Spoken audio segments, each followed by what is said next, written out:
مشاهدينا الكرام، اشتركوا بقناة بابا وفعلوا الجرس، فعلوا لايك ويصلكم بكل جديد. بسم الله الرحمن الرحيم. سلام الله عليكم ورحمة الله وبركاته متابعين الكرام. قبل أن أبدأ حلقتي لهذا اليوم أحب أن أشكر كل من تابعني وكل من علق وشارك على الفيديوهات التي قمت بإنزالها، سواء كان من داخل اليمن أو من خارجها، وأخص بالذكر من خارج اليمن أخواننا في الجزائر والمغرب العربي، وكذلك أيضا أخواننا في مصر والمملكة العربية السعودية والعراق. لكم مني جزيل الشكر. في هذه الحلقة سوف أتكلم عن كيف نتخلص من البلغم الدائم أو البلغم المزعج أو البلغم المزمن الذي يكون بالحلق. يحصل هذا نتيجة تراكم المواد المخاطية وأيضا نتيجة اللعاب اللزج، ويسبب للشخص دائما إما السعال وصعوبة في التنفس. كيف نتخلص من هذا البلغم؟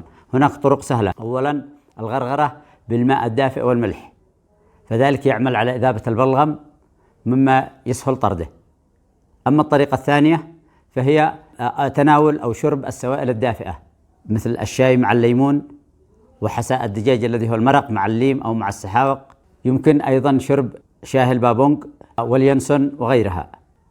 أما الطريقة الثالثة فهي للبلغم الذي يكون في الجيوب الأنفية، يتم استخدام بخار الماء الدافئ مع إضافة بعض الأعشاب مثل الريحان أو القرنفل وغيرها، أو استنشاق حتى البخار بدون إضافة أي شيء، فذلك يعمل على ترطيب المفرزات المخاطية والبلغم مما يسهل طرده.